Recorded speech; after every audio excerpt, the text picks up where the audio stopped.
Ruth chapter 1. In the days when the judges judged, there was a famine in the land. A certain man of Bethlehem, Judah went to live in the country of Moab with his wife and his 2 sons. The name of the man was Elimelech, and the name of his wife Naomi. The names of his 2 sons were Machlon and Kilion, Ephrathites of Bethlehem, Judah. They came into the country of Moab and lived there. Elimelech, Naomi's husband, died, and she was left with her 2 sons. They took for themselves wives of the women of Moab. The name of the one was Orpah, and the name of the other was Ruth. They lived there about 10 years.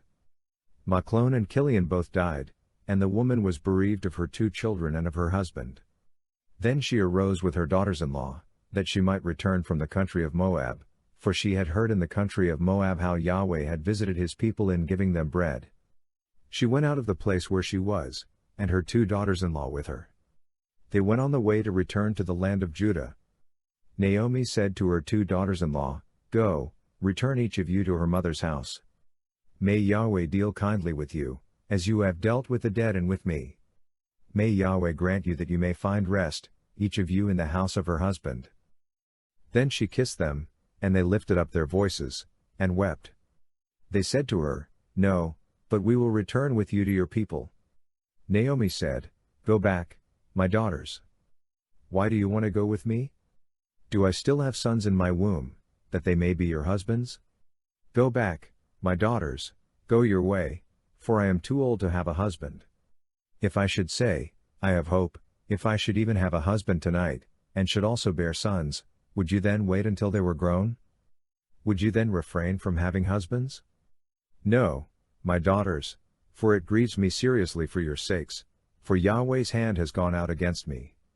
They lifted up their voices and wept again. Then Orpah kissed her mother-in-law, but Ruth stayed with her. She said, "Behold, your sister-in-law has gone back to her people and to her God. Follow your sister-in-law." Ruth said, "Don't urge me to leave you, and to return from following you, for where you go, I will go, and where you stay, I will stay. Your people will be my people, and your God my God. Where you die, I will die, and there I will be buried.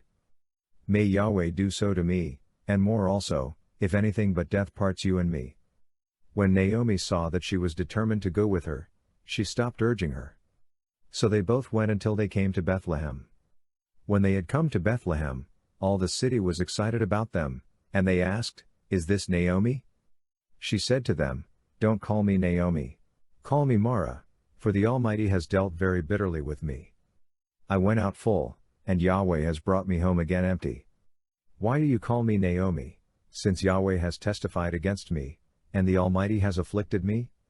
So Naomi returned, and Ruth the Moabitess, her daughter-in-law, with her, who returned out of the country of Moab.